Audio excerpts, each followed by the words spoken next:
The Environmental Health Council of Nigeria has called on Nigerians to take healthy environmental practices seriously to ensure improved living conditions. The head of Environmental Health and Safety, Federal Medical Center, Yenagoa, Sanitarian Walson Paminola, made this known in Abuja while addressing newsmen at a forum organized by the council. Paminola says improved private sector partnership in environmental and healthcare services provision will go a long way to developing the sector. The environmental health is both a public health practice and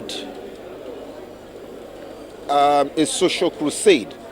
I use the word social crusade in the sense that public health is hinged on behavioral change, communication, but environmental health comes with both communication, risk communication, education, and coercion. Legally, those who create nuisances and refuse to abate those nuisances would be made to abate them by legal instruments, because we would get the courts to get them to do what they would naturally not do. So that's the difference between environmental health and public health, because it comes with some form of coercion. The history of environmental health all over the world, from the UK during the Industrial Revolution, you would know that it was a social crusade. And so a lot of SDG goals in terms of education, wellness, poverty reduction, most of those targets are hinged on environmental health practice. Let me mention one, the school environmental health program. In those days, while I was in primary school, we used to have health officers come to the school, and those visits help in early detection of diseases.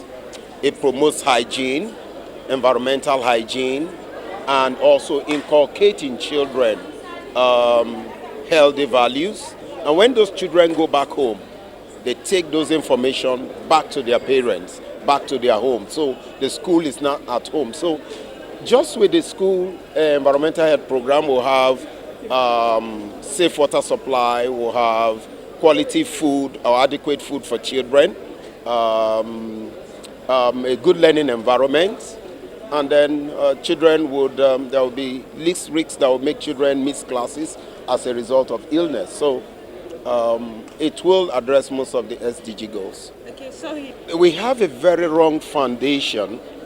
That foundation is that virtually everything should be done and addressed by the government, which is wrong. Until the people take ownership of change and drive it, it doesn't work. So part of the SDG goals is collaboration and partnership. Of course, government cannot do it alone, and so we need the private sector to invest in sanitation and sanitation models. Having said so, I think the country is not on the right track. I say that with all sense of responsibility, because over the years, the non-state actor, UNICEF, WHO, and other donors had invested so much in terms of ending open defecation, but the institutional framework is not the right institutional framework. Ministry of Water Resources, Federal Ministry of Water Resources, is not the right ministry to be on the driver's seat. So you need inter-tier collaboration, inter-ministerial collaboration, interdepartmental collaboration, and the public to buy in. But to have the Water Resources Ministry to drive the end of open defecation, for me, is a misplaced. And we need to, as a country, we need to develop what I will call the sanitation safety plan policy. If we do that, that is all encompassing. Now, if you talk about toilets, toilet is just containment for human excreta. But that's not the entire value chain, sanitation chain. After the containment, there are evacuation trucks that come to pick these sewage and probably take them where there are available facilities for sewage treatment, they take them there. But there are operations. During the operations, there are spills, okay? And then do they use the right gear? Do they put on proper gear, PPEs and all that? Now, the disposal is also an issue, the issue of reuse. So if you have the Federal Ministry of Environment on the saddle, and there are this inter-tier, inter-ministerial collaboration with Ministry of Water Resources, with Ministry of Transport, with town planning, urbanization and all that, all working together, you will see that we would not only contain the sewage, we'll be able to prevent leakage along the entire chain, from containment to conveyance to treatment to disposal and reuse. And so we're not getting it right. We need to come back to the drawing table and develop a sanitation safety plan policy. We have so many teeming youth around us that are jobless, and this is a forum where they discuss about different opportunities we can derive of environmental health services, and that is what we are talking about, the business of environmental health service, whereby people can do something, they can make money out of what they do. And based on what we've learned since yesterday, they talk about the aspect that concern the issue of waste recycling.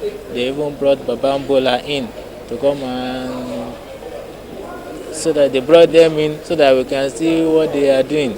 And most of the issue of recyclable waste can be found with Babambolas. They are called scavengers. And those are the things that people need to understand, that they are not just bowlers per se.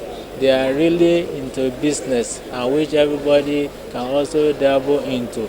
And we have so many other areas they talk about. There are 28 or 29 areas where people can come in, do a business in environmental health and make money out of it. The government needs to do is the issue of the policies and the funding of environmental health service. Environmental health service require huge fund, huge finance. And for that reason, they need adequate budgeting allocation so that to create an enabling environment for these services to work out.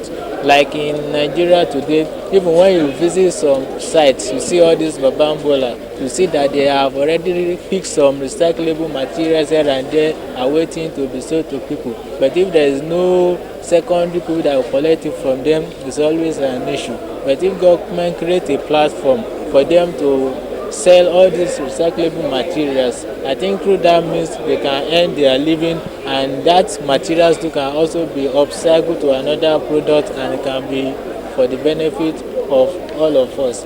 And even in the other areas too, the issue of pest control and all other means.